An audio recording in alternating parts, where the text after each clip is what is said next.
Assalamualaikum warahmatullahi wabarakatuh. Saya Raffi Setiawan, NIM 2008759, akan memberi contoh dari 1. Prinsip-prinsip koreksi kesalahan gerakan. 2. Proses terjadinya kesalahan gerak.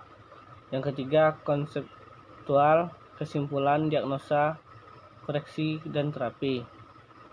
Yang keempat, skema sumber terjadinya kesalahan gerak. Baiklah, masuk saja ke contoh yang pertama, yaitu prinsip-prinsip koreksi kesalahan gerak. A. Memberikan koreksi secara terbatas. Misalnya ada 4 kesalahan yang dilakukan peserta didik. Keempat kesalahan tersebut harus dikoreksi dari salah satu dari 4 kesalahan yang terjadi, misalnya kecepatan gerakan. Bila kecepatan gerakan ini merupakan komponen teknik yang sangat menentukan hasil dari pelaksanaan gerakan, maka aspek ini merupakan prioritas untuk mendapatkan koreksi dan terapi terlebih dahulu. B. Perhatikan karakter peserta didik. Salah satu karakter peserta didik adalah tidak suka dikritik. Bila mereka dikritik atau selalu sering dikritik, mereka merasa kesal dan cenderung mengarah pada penampilan tingkah laku yang menyimpang atau mengarah pada keadaan psikis yang frustasi. Kecenderungan yang demikian perlu dihindarkan. C. Berikan koreksi sesegera mungkin. Kesalahan-kesalahan yang dilakukan berulang kali tanpa diberikan koreksi dan terapi gerakan akan menyebabkan kesalahan tersebut mengindikasikan akan sifat permanen. D. Munculnya kesalahan baru. Guru dituntut melakukan pengamatan secara seksama dan kontinu sehingga dapat mengetahui dengan segera munculnya kesalahan baru. Keadaan yang seperti ini akan sering ditemui, terutama bagi peserta didik yang masih taraf pemula. E. Derajat penguasaan. Bila peserta didik telah menguasai sedikit banyaknya keterampilan motorik yang diajarkan, dengan pengertian lain, koreksi dan terapi gerakan baru akan bermanfaat. Apabila peserta didik telah menguasai keterampilan motorik yang diajarkan, minimal dalam bentuk kemampuan koordinasi kasar.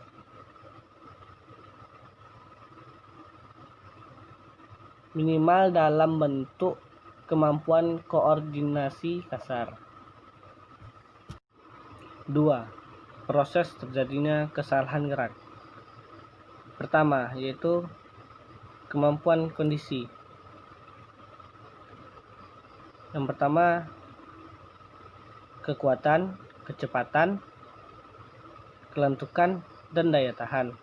Itulah contohnya.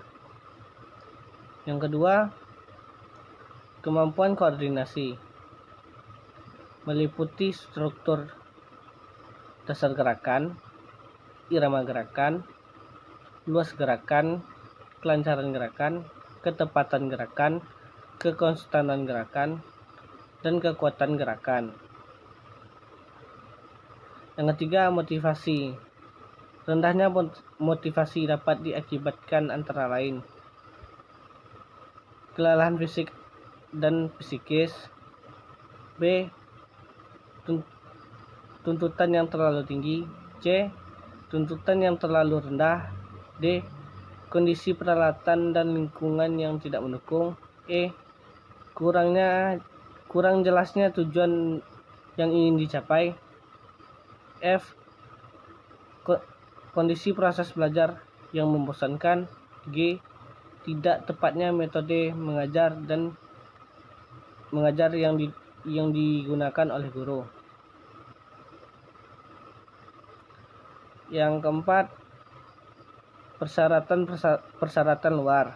Misalnya Contohnya peralatan yang rusak atau ukuran peralatan yang diinginkan tidak sesuai dengan kemampuan peserta didik. Misalnya terlalu berat, terlalu ringan, terlalu panjang, terlalu pendek, dan terlalu besar. Kelima yaitu informasi. Tidak lengkapnya informasi mengakibatkan program gerakan yang disusun oleh peserta didik tidak lengkap. Ketidaklengkapan program gerakan tersebut akan terlihat pada aksi motorik yang ditampilkan. 3. Konseptual, kesimpulan, diagnosa, koreksi, dan terapi. Dalam pembahasan ini terdapat 3 bagian, yaitu diagnosa, koreksi, dan terapi. Masuk yang pertama yaitu diagnosa. Dalam diagnosa ini terdapat persiapan dan pelaksanaan. Di dalam persiapan ini yaitu menentukan objek pengamatan, menyusun hierarki objek yang diamati. Yang ketiga, mengetahui sifat objek yang diamati. Sedangkan di dalam pelaksanaannya yaitu menentukan kelompok sumber kesalahan. Yang kedua, materi sumber kesalahan. Yang ketiga, analisis hasil diagnosa. Yang keempat, kesimpulan. Masuk koreksi. Di koreksi ini dijelaskan yaitu menyampaikan atau menginformasikan bentuk atau jenis dan penyebab kesalahan serta akibat kesalahan, baik lisan maupun melalui audio visual. Yang kedua, diagnosa atau diskusi dengan peserta didik. Yang ketiga, kesimpulan. Masuk yang ketiga yaitu terapi. Dalam terapi ini terdapat juga persiapan dan pelaksanaan. Persiapannya yaitu menyusun bentuk-bentuk latihan. Sedangkan pelaksanaannya yaitu melaksanakan bentuk-bentuk latihan untuk memperbaiki kesalahan yang terjadi. Yang kedua, mengamati latihan. Yang ketiga, diskusi dengan para peserta didik. Yang keempat, kesimpulan. Yang kelima, tindak lanjut. 4. Skema sumber terjadinya kesalahan gerak. Yang pertama yaitu kondisi. Contohnya kekuatan, kecepatan, daya tahan, dan kelenturan. Yang kedua, koordinasi. Yang pertama, struktur gerak. Yang kedua, irama gerakan. Yang ketiga, hubungan gerakan. Yang keempat, luas gerakan. Yang kelima, kecepatan atau kekonstanan. Yang keenam, kecepatan gerakan.